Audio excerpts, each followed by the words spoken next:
আমরা মা মেয়ে এবারে আবারও একটা সুপারফাস্টের জার্নি করতে চলেছি। আকাশে তো মেঘের আনাগোনা চলছে, তার মধ্যে আমরাও বেরিয়ে পড়েছি। কি নতুন জার্নি তো?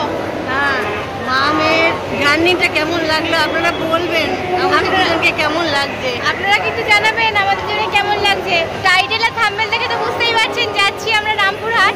তো তারা মার সঙ্গে একটা ভীষণভাবে জড়িত জায়গা, তারা মাকে দেখতে যাবো। অনেক তার আগে হ্যাঁ আমি যাচ্ছি 12347 শহীদ এক্সপ্রেস হাওড়া রামপুরহাট। ট্রেন তো আসতে এখনো অনেকটা টাইম, তাই জন্য আমরা লাউঞ্জে বসে আছি। ওয়েটিং টাইমটা না বড্ড বিরক্তি।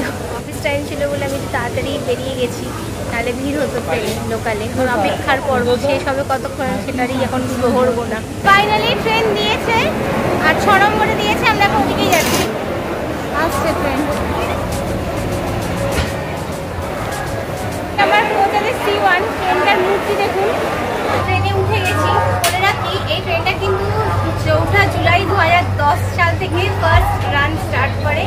বর্তমানে 14 বছর কমপ্লিট করে 15 বছরে পড়েছে। আর এই ট্রেনটা হাওড়া আজিমগঞ্জ গণদেবতা এক্সপ্রেস এবং হাওড়া জামালপুর কবিগুরু এক্সপ্রেসের সঙ্গে কিন্তু এই ট্রেনটা রেক শেয়ার করে। আর সিটিং পজিশন যদি বলতে হয় তাহলে বলে দিই, এখানে একটা এসি চেয়ার কার রয়েছে, 3টে সেকেন্ড সিটার রয়েছে আর 7টা জেনারেল রয়েছে, আর 2টো আপনার লাগেজ ভ্যান রয়েছে। এই ট্রেনের অ্যাভারেজ স্পিড আছে 56 কিলোমিটার/আওয়ার আর ম্যাক্সিমাম স্পিড আছে 110 কিলোমিটার/আওয়ার। 7টা হল স্টপ আছে। WAF4, WAF5 আর WAF7 কিন্তু এই ট্রেনটা যায় এবং অল্টার করে আসেও। 12টা 15 কিন্তু এই ট্রেনটা হাওড়া থেকে ডিপার্ট করে আর 3টে 50-এ রামপুরহাট পৌঁছাচ্ছে। হাওড়া থেকে রামপুরহাটের মধ্যে আমরা 207 কিলোমিটারের জার্নি কভার করবো। আর এই ট্রেন টাইম নেয় 3 ঘন্টা 35 থেকে 40 মিনিট। আর এই ট্রেনটা কিন্তু ডেইলি ট্রেন, কতটা পাঞ্চুয়ালিটি থাকে সেটা তো আমরা যাওয়ার সময়ই দেখতে পাবো। এবার আমরা সিট উইন্ডো সাইড পড়েছে, কিন্তু উইন্ডো সাইডেও সমস্যা আছে। সমস্যা আমার সঙ্গে লেগেই থাকে। আরেকজন ভিতরে বসে আছে, যে দেখা যাচ্ছে মুন্ডুটি নড়ছে, ওইটি বসে আছে। সিটিং অ্যারেঞ্জমেন্ট আছে 2/3, এই ওভারহেড লাগেজ স্পেস। আর উইন্ডোর বর্তমান অবস্থা সেরকম একটা ট্রে রয়েছে, magazine holder, bottle holder, normal যেরকম হয়ে থাকে সেরকমই আছে। এটা কিন্তু ICF রেগুলেশন। সিটের মাঝখানে কিন্তু অনেকটা গ্যাপ রয়েছে, পাটা লেগ স্পেস যেটা রয়েছে পাটা রাখার জন্য কিন্তু বেশ ভালো। তবে এই ট্রেনগুলো একটু মেনটেন হলে খুব ভালো হয়, কারণ অনেকদিন ধরে চলছে। কপালটা আমার দেখুন, আমি সিট পেয়েছি, যে ট্রেন যাবে এই ডাইরেকশানে আমার সিট। এই হচ্ছে আমার উইন্ডো। চেষ্টা করবো যতটা ভালো করে দেখানো যায়। বাকি তো 12টা 15 ছাড়ার কথা ছিল, আর এখন বাজলো 12টা 40। এখন ছাড়লো ট্রেন। আমি যে কীভাবে সিটে বসে ভিডিও করছি সে আমি জানি আর ভগবান জানি। হাওড়া ছাড়ার পর এই ট্রেনের ফার্স্ট স্টপ হচ্ছে কামারকুণ্ডু। মাঝখানে 16টা ইন্টারমিডিয়েট স্টেশন আছে।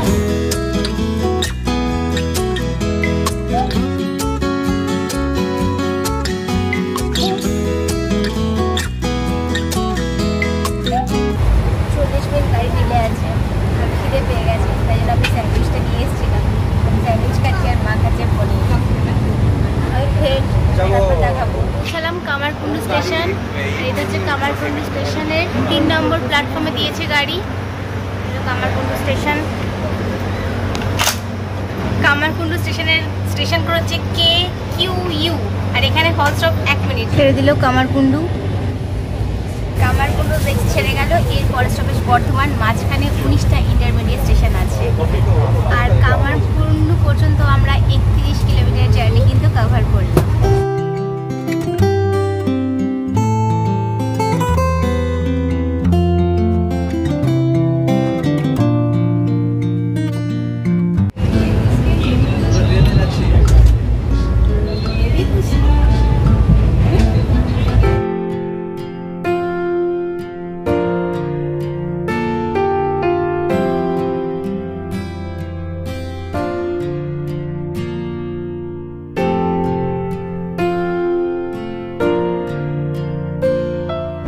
বর্তমান ঢোকার মুখেই দেখুন মালগাড়ি দাঁড়িয়ে পড়ে। দেখি আগে যাই। আমরা এসে পৌঁছালাম বর্ধমান। এলো বর্ধমান জাংশন আর 2 নম্বর প্ল্যাটফর্মে গাড়ি দিয়েছে। এই হলো বর্ধমানের 2 নম্বর প্ল্যাটফর্ম।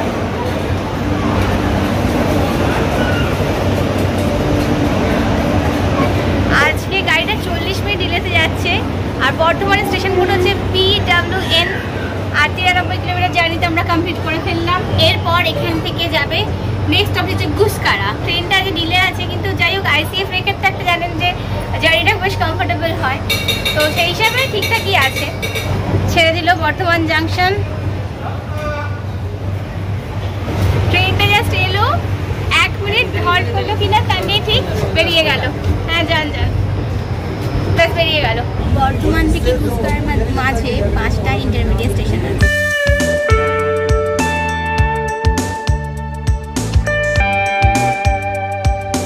একজন ট্রেনে যেতে যেতে খেতে ভালো লাগে ছোলা ভাজা, পনিরের প্যাটিস খেলো, তারপর ছোলা। আজকে চিপস নেই, চিপস সঙ্গে যাচ্ছে, ওখানে গিয়ে উদ্ধার হবে। ছোলা মটর ছোলা পড়ে যাচ্ছে, খুব মজা। এইবার ছোলা ভাজাগুলো খুব হজম করলো। এখন একটা মটর দিয়েছে, তার দিকে নজর। আমি ভালোবাসি এইসব করে ও ট্রেনে। ওর বাচ্চা মানুষ ঘুরতে বেরিয়েছে। ট্রেনে উঠে যদি না খেলাম তাহলে কি হলো। চলো যাই, গুসকারা এসে কাছে দেখুন, এদিকে কিন্তু দেখানো যাবে না, নিচে নামি। এই হলো গুসকারা স্টেশন। এখানে আমরা 127 কিলোমিটার জার্নি কভার করলাম। গুসকারা স্টেশন বা GKH, আর এখানে 2 মিনিট হল স্টপ ছিল, কিন্তু আজ ট্রেন 31 মিনিট ডিলেতে আছে। দেখছেন গাড়ি ছেড়ে দিয়েছে অলরেডি। ছাড়ার পরে 2টো ইন্টারমিডিয়েট স্টেশন আছে, তারপর প্রথমে বোলপুর শান্তিনিকেতন। ভেদিয়া ছেড়ে বেরিয়ে গেল, এবার আসছে বোলপুর শান্তিনিকেতন। শান্তিনিকেতন আসার আগে আবার লজেস কিনেছে, এবার লজেস একটার পর চালিয়ে যাচ্ছে।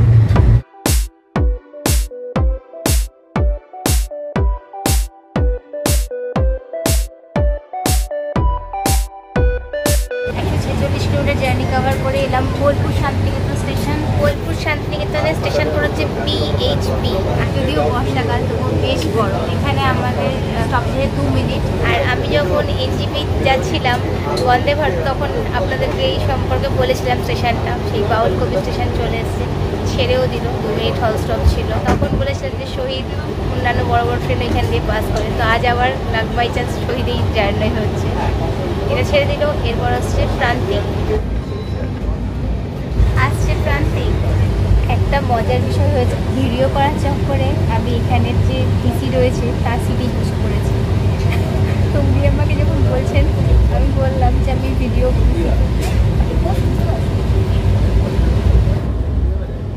প্রান্তিক এলো।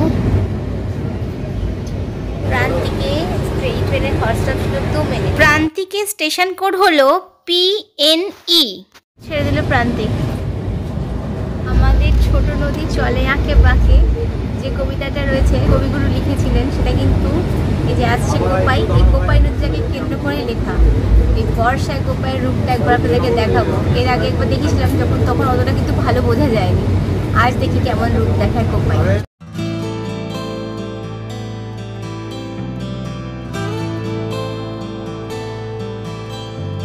কোপাই ক্রস করে গেল, এবার আসছে আহমেদপুর জাংশন। আহমেদপুর জাংশন এলো। এই হলো আহমেদপুর জাংশন। আচ্ছা, বেশ ভালো মেয়ে। এই হলো আহমেদপুর জাংশন। 1 নম্বর প্ল্যাটফর্মে দিয়েছে গাড়ি। আহমেদপুর জাংশনে আমাদের 166 কিলোমিটার জার্নি শেষ হলো। আর এই স্টেশনের কোড হচ্ছে AMP। এখানে হল স্টপ 2 মিনিট ছিল, কিন্তু গাড়ি ডিপার্ট করে দিয়েছেন। এই আহমেদপুরে কিন্তু 5টা প্ল্যাটফর্ম আর 5টা ট্র্যাক লাইন আছে। এখান থেকে সাহেবগঞ্জ লুপ লাইন আর আহমেদপুর কাটোয়া যে লাইনটা, কিন্তু ভাগ হয়ে গেছে। আহমেদপুর ছাড়ার পরে একটা ইন্টারমিডিয়েট স্টেশন আছে, তারপরে পড়ছে সাঁইথিয়া জাংশন।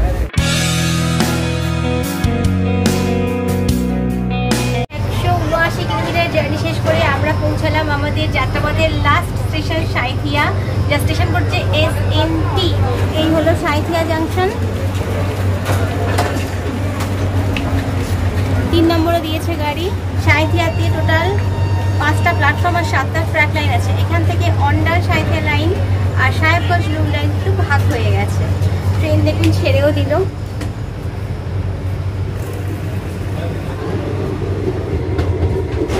এরপর আমাদের গন্তব্য রামপুরহাট।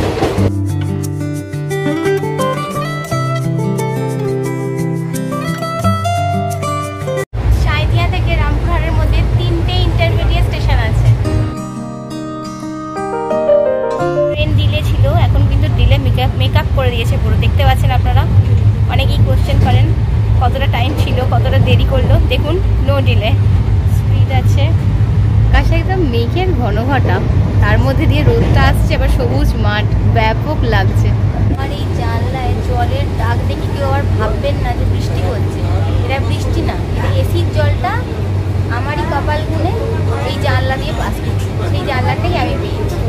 এবার বুঝলেন ব্যাপারটা কি হয়েছে? বাইরে লেভেলের গরম, দাঁড়ানো যাচ্ছে না। মেঘ ছায়া হচ্ছে ঠিকই, কিন্তু এখানে দেখে লোকে ভাববে যে বৃষ্টি হচ্ছে, তা নয়। রামপুরহাট ঢোকার আগে তারাপীঠ রোড বলে একটা স্টেশন পড়ে, আপনারা সেখানে নেমেও কিন্তু যেতে পারেন। আর রামপুরহাট হচ্ছে একটা জাংশন, এটা কিন্তু আমাদের রেলওয়ে জোনের 7th বিসিএস স্টেশন। এটা NSG 3 category class A station. Rampurhat দিয়ে কিন্তু অনেকগুলো লাইন ভাগ হয়ে গেছে, যেমন Howrah NGP line, Bhagalpur line গেছে, দুমকা লাইন গেছে, JCD লাইন গেছে, এগুলো কিন্তু এখান থেকেই ভাগ হয়ে গেছে। তো রামপুরহাটে টোটাল 6টা প্ল্যাটফর্ম আর 13টা ট্র্যাক লাইন আছে। সেদিনের যাত্রাপথে মেঘ ছিল বরাবরের সঙ্গে, যদিও বৃষ্টিটা একটু পরে হয়েছিল। রামপুরহাট পৌঁছে গেলে, রামপুরহাট এবার নামবো। ভালো হলো, লজিস খাওয়াটাও ভালো হলো। স্টেশন তো দেখতে পাচ্ছেন, নামি নেমে তারপরে আবার কথা বলছি। ট্রেন 3 নম্বরেই দিয়েছে, এবার এখান থেকে আমরা যাবো 1 নম্বরে, এটা আছে ওই দিকে, এই ওভারব্রিজ থেকে ওই দিকে আমরা যাব। 1 নম্বরে নেমে পড়লাম, এবার এখান দিয়ে বাইরে যাব। দেখুন VIP ওয়েটিং হলও আছে, এই হলো এক্সিট। আর এক্সিট দিয়ে এসেই এই দেখুন সামনে ওয়েটিং হল, আমরা এখান দিয়ে বেরিয়ে যাব। আমরা এখন এই টোটোর দিকে যাচ্ছি, দেখি টোটো কীরকম কি নেয়। এই হলো রামপুরহাটের বাইরেটা স্টেশন, রামপুরহাট স্টেশন। আর এখান থেকে তারাপীঠ মানে মায়ের মন্দির মাত্র 9 কিলোমিটার। আমরা এখন টোটোর জন্য যাচ্ছি, দেখি টোটো কিরম কি চার্জ করে। টোটো পাইনি, তাই জন্য শেয়ারিংয়ে দিয়ে যাচ্ছি। দুজনের বললে 100 টাকা, আর যারা রিজার্ভে যাবেন তারা একটু বার্গেনিং কিন্তু করে নেবেন, ঠিক আছে? এখানে একটু দামের ব্যাপারটা রয়েছে। ওটা শেয়ারিং অটো ছিল, ভুলবশত আমি টোটো বলে দিয়েছি।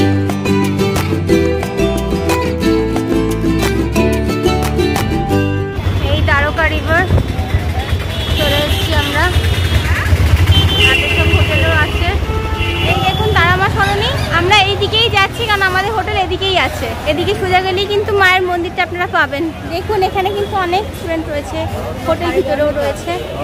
আর বিকেলবেলা এই জায়গাটা কিন্তু জমজমাট হয়ে যায়, এখানে আপনারা শপিংও করতে পারবেন। একটা হোটেল আছে মহাপ্রভু, এই জায়গাটা বিকেলবেলা একদম জমজমাট হয়ে যায়। দেখুন সবসময় ওগুলো খোলা।